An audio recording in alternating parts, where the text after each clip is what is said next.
What's good? It's your boy Jerome from JeromeWilderFitness.com. Now in this video, I'm going to be talking about how you can lose weight despite having hypothyroidism. All right, let's get into the video. Now, when you have hypothyroidism, when you have hypothyroidism, your metabolism is going to be extremely slow. So this is why a lot of people with it, they struggle to lose weight. And a big reason why that is, especially if you're someone struggling with losing weight and you're doing the right things, but the results are not coming in as fast, you gotta be patient with yourself.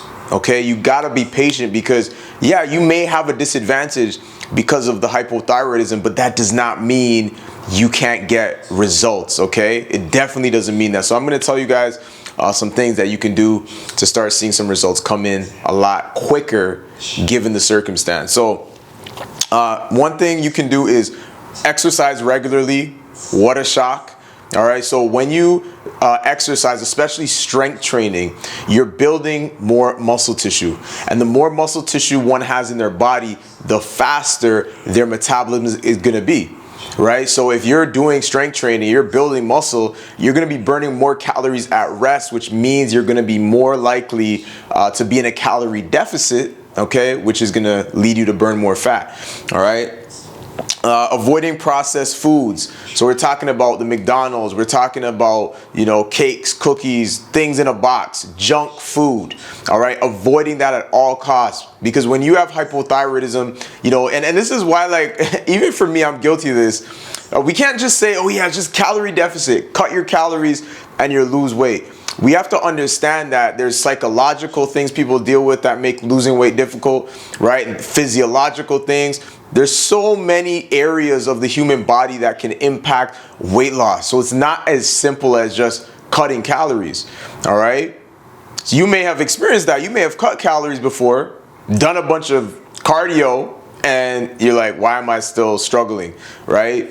So that's one of the things we need to look at, the food. So avoiding processed food, eating more whole foods like, nuts, meats, lean meats like ground beef, chicken, salmon, having fish, tuna, tilapia, all right, things like that. Green leafy vegetables, kale, spinach, arugula, spring mix. These things are going to give your body the nutrients that it needs so you can start really burning the fat off efficiently and, most important, consistently, all right? The third thing is optimizing your liver. Optimizing your liver. So one of the reasons why people actually even develop thyroid issues is actually because of issues with the liver, because it's your liver that converts the inactive form of thyroid hormone T4 into the active form of T3. So if your liver is not working efficiently, you're actually not going to be able to make that conversion happen, all right, making your thyroid move a lot slower. So if we can optimize liver health by, again, cutting out the processed foods, not drinking alcohol, all right, staying away from the alcohol, psychological issues like stress, so not, raising the stress hormones in the body too much, like the cortisol, things like that, and having herbs, so supplementing with something like milk thistle, all right, milk thistle is the #1 herb for liver health, so taking milk thistle, taking turmeric, all right, these things will really optimize your liver, green leafy vegetables as well. So this goes back into the foods part. But yeah, that will really help you with your metabolism. And then counting calories, all right? Counting calories is still important if you want to lose weight, all right? Don't let people fool you into talking about intuitive eating.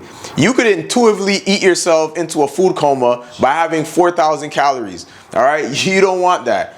What we want to be doing now is actually having more intentionality with how much we're eating. So get an app like MyFitnessPal, all right, get a food diary and start entering the foods in so you know approximately how much you're eating. I'm not even saying you need to get a food scale and, weigh everything, go into restaurants. Obviously, that would be the best case scenario, but most people don't have time or want to do that, right? And that's fine. But you do need to have some sort of a middle ground, and that middle ground would be having a food app like a MyFitnessPal and logging your foods in there, all right? Making sure you're staying in that calorie deficit so you're burning more calories than you consume, and ultimately you can burn fat, all right? Now, keep in mind, just a side note, expect to lose 1 to 2 pounds a week. I've had clients in the past with hypothyroidism, and you know, that was normally how it went. They really lost like the bare minimum of body fat per week, and that's okay. All right, better to be progressing, getting into good health versus being stagnant or getting worse. So you follow these tips, you will see results. All right, now if you like this video, please drop a like, leave a comment below, and subscribe so we can spread the message of good health and fitness. All right, peace.